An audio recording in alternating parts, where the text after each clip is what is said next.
کتنی زیادہ ہے۔ مائی ڈیئر برادرز اینڈ سسٹرز، اب آتے ہیں کچھ ایسی متس کی طرف اور لیجنڈز کی طرف جن کی کوئی بنیاد ہمارے دین میں کم از کم موجود نہیں ہے۔ پہلی بات کہ یاجوج ماجوج نہ تو دیونما ہے کہ بہت اونچے بلند قد والے، اور نہ ہی وہ بالکل بونے ہیں جس طرح سے بعض لوگوں نے مشہور کر دیا۔ دوسری بات یہ کہ یہ کہنا کہ ان کے لمبے لمبے کان ہیں یا لمبے لمبے سینگ ہیں یا لمبے دانت ہیں، اس کا بھی ہمارے پاس کوئی بنیاد ہمارے دین میں موجود نہیں ہے۔ بعض لوگوں نے یہ سمجھا کہ ذوالقرنین نے جو دیوار بنائی تھی وہ اصل میں گریٹ وال آف چائنا ہے۔ یہ بھی بات بالکل بے بنیاد ہے، کیونکہ گریٹ وال آف چائنا نہ تو آئرن اور کاپر سے بنی ہے، اور نہ ہی یہ دیوار ایسی ہے جس کو لوگوں نے ابھی تک عبور نہیں کیا۔ یہ ایک ٹورسٹ اٹریکشن ہے جہاں پہ آئے دن لوگ وزٹ کرتے رہتے ہیں۔ پھر ایک اور بات یہ کہ کچھ لوگوں نے کہا کہ ذوالقرنین جو ہے وہ ایکچولی الیگزینڈر دی گریٹ ہے۔ یہ بھی بات بالکل فالس ہے، اس لیے کیونکہ Alexander the great was a disbeliever, اور ذوالقرنین جو تھے وہ ایک بہت ہی نیک اور اللہ تعالیٰ سے ڈرنے والے، اللہ کا تقوی رکھنے والے شخص تھے۔ کچھ علماء کی رائے یہ ہے، جس میں سمجھتا ہوں شاید کچھ صداقت موجود ہو، اللہ بہتر جانتا ہے، کہ ذوالقرنین جو ہے actually he is king Cyrus of Persia, اور اس کی بہت ساری وجوہات ہیں۔ ایک تو یہ کہ ذوالقرنین کے جو ٹریولز تھے ایسٹ اور ویسٹ میں وہ کنگ سائرس کے ٹریول سے بہت ملتے جلتے ہیں۔ دوسری بات کہ ذوالقرنین جو ہے the one with two horns، اس کی دو طرح کی ڈیفرنٹ تعویلیں ملتی ہیں۔ ایک تو یہ کہ ان کا جو ایریا ہے ایسٹ اور ویسٹ کی طرح، جس طرح دو سینگوں کی مانند ہے۔ دوسرا انٹرپریٹیشن یہ ملتی ہے کہ وہ ایک ہیلمٹ پہنا کرتے تھے جس کے اوپر دو سینگ ہوتے تھے، اسی لیے ان کا نام ذوالقرنین ہے، یعنی کہ دو سینگوں والا۔ کنگ سائرس آف پرشیا کی جو ڈسکوریز ہوئی، جو ان کا ٹوم ملا اور جو ان کے اسٹیچوز ملے، ان میں سے ایک اسٹیچو قابل غور ہے جس پہ دو سینگ بڑے پرومننٹلی نمایاں ہیں، اور ان کا کیریکٹر بھی کچھ ایسا ہی تھا کہ وہ بہت نیک اور با اخلاق انسان تھے۔ تو گائز یہ صرف ایک اسپیکولیشن ہے، اس کو آپ نے قرآن و حدیث نہیں سمجھنا، یہ بعض علماء کی رائے ہے، تو اس کو رائے ہی رہنے دیں۔ یاجوج ماجوج کی فزیکل ڈسکرپشن میں ہمارے پاس نبی کریم صلی اللہ علیہ وسلم کی ایک روایت موجود ہے، جہاں پہ آپ نے فرمایا کہ ان کی آنکھیں چھوٹی ہوں گی، ان کے بال ریڈش بلیک ہوں گے، اور ان کے چہرے جو ہے وہ چپٹے ہوں گے جس طرح کہ ایک شیلڈ ہوتی ہے۔ اگین اس بات کی نشاندہی کرتے ہوئے کہ وہ بنی آدم میں سے ہی ہیں۔ اچھا، اب آتے ہیں ان لوگوں کی طرف جو کہ اسکیپٹکس ہیں، یعنی کہ وہ اعتراض یہ کرتے ہیں کہ دیکھیے اگر یاجوج ماجوج کی تعداد اتنی زیادہ ہے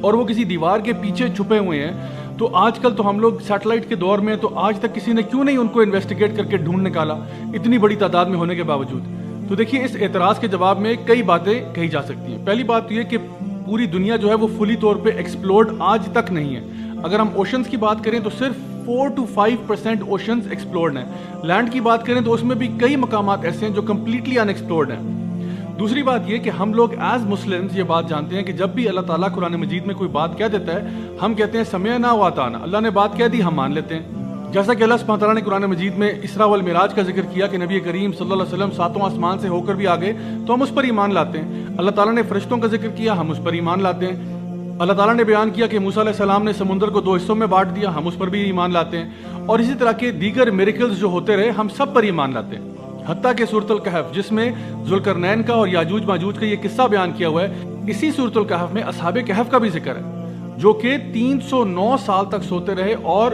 بالکل اسی طرح جوان رہے جس طرح اس ٹائم پر تھے جب وہ غار میں جا کر سوئے تھے۔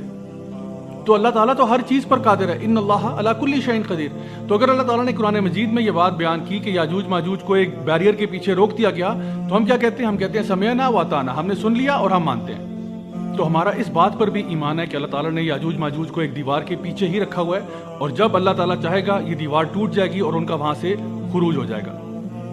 حافظ ابن کثیر رحمہ اللہ کے مطابق یہ جو ایریا ہے جہاں پہ یاجوج ماجوج ہیں، یہ تقریباً آرمینیا اور آذربائیجان کے قریب قریب گئی ہیں، اور اللہ بہتر جانتا ہے کہ واقعی ایسا ہے یا نہیں ہے۔ آپ کو معلوم ہے کہ نبی کریم صلی اللہ علیہ وسلم کے دور میں بھی ایک شخص تھا جس نے آ کے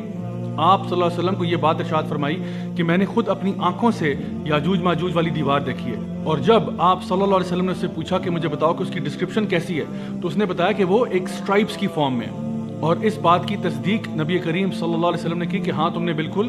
صحیح فرمایا۔ اسی طرح سے اور بھی کچھ روایات ملتی ہیں کہ لوگوں نے جا کے بعد میں بھی اس دیوار کو دیکھا، لیکن ان روایات کو ویریفائی کرنا ہمارے لیے آج بہت مشکل ہے۔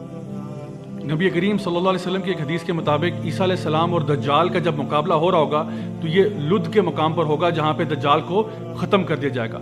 وہاں پر اللہ سبحانہ تعالیٰ عیسیٰ علیہ السلام کو یہ وحی کریں گے کہ بنی آدم میں سے ایک ایسی قوم کو آج ریلیز کر دیا گیا ہے جس سے لڑنے کی طاقت آپ میں نہیں ہے، تو آپ اپنے لوگوں کو لے کر طور کے پہاڑ پر چلے جائیں۔ تو جس وقت یاجوج ماجوج کا خروج ہوگا عیسیٰ علیہ السلام اپنے ساتھ تمام بلیورز کو لے کے طور کے پہاڑ پر پناہ لے لیں گے۔ یاجوج ماجوج اپنی کثرت تعداد کی وجہ سے دنیا میں اتنا فساد برپا کریں گے کہ جس چیز کی طرف جائیں گے اس کو تباہ و برباد کر دیں گے، تمام چیزیں کھا پی لیں گے، حتیٰ کہ وہ لیک ٹائبیریس بحر تبریہ تک پہنچ جائیں گے اور پورا کا پورا لیک جو ہے اس کو چاٹ جائیں گے۔ یہاں تک کہ ان میں سے آخر میں آنے والے لوگ یہ کہیں گے کہ ہمیں لگتا ہے کہ یہاں پر ایک زمانے میں پانی ہوا کرتا تھا۔ زمین میں فساد برپا کرنے کے بعد اور زمین کی مخلوق کو ختم کر دینے کے بعد یہ اپنے تیروں کا رخ آسمانوں کی طرف کریں گے، اور جب یہ تیر آسمان کی طرف پھینکیں گے اور جب یہ واپس آئیں گے تو یہ خون آلود ہوں گے۔ اصل میں انہوں نے مارا کسی کو نہیں ہوگا، تو پھر یہ دعویٰ کیا کریں گے کہ ہم نے آج زمین کی مخلوق کو ختم کر دیا اور اب تو آسمان کی مخلوق کو بھی ختم کر دیا۔ مین وائل عیسیٰ علیہ السلام اور ان کے ساتھی کوہ طور پہ ایک فورٹریس کے اندر پناہ لے رہے ہوں گے اور روز دعائیں کریں گے کہ یا اللہ ہمیں یاجوج ماجوج کے فتنے سے نجات عطا فرما۔ پھر ایک دن کیا ہوگا کہ یاجوج ماجوج کی گردن سے ایک کیڑا نکلے گا جو کہ ان کی موت کا باعث بنے گا، اور تمام یاجوج ماجوج اس طرح مر جائیں گے جیسے کہ ایک جسم مر جاتا ہے۔ پھر دنیا میں بالکل خاموشی ہوگی،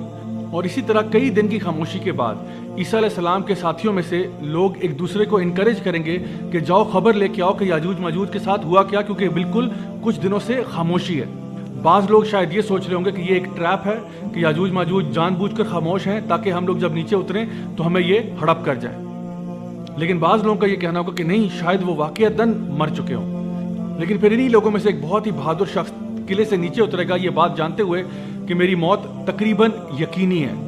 لیکن جب وہ نیچے اترے گا تو وہ دیکھے گا کہ تمام زمین یاجوج ماجوج کی ڈیڈ باڈیز سے بھری پڑی ہے۔ وہ یہ خوشخبری آ کے باقی اپنے ساتھیوں کو دے گا، اور پھر یہ لوگوں کے لیے ایک خوشی کا سما ہوگا کہ اللہ تعالیٰ نے یاجوج ماجوج کو ختم کر دیا۔ یاجوج ماجوج کی ڈیڈ باڈیز اتنی زیادہ تعداد میں ہوں گی کہ زمین پر چلنے کی جگہ تک نہ ہوگی، اور بدبو فضا میں چاروں طرف پھیلی ہوگی۔ اللہ سبحانہ تعالیٰ پرندے بھیجے گا جن کی گردنیں اونٹوں جیسی ہوں گی، شاید یہ کوئی جائنٹ ولچرز یا کونڈورز ہوں جو یاجوج ماجوج کی باڈیز کو اٹھا کر اس جگہ پر پھینک دیں گی جہاں پہ اللہ تعالیٰ چاہے گا، اور اس کے بعد 40 دن تک خوب بارش ہوگی حتیٰ کہ زمین بالکل صاف ستھری کر دی جائے گی۔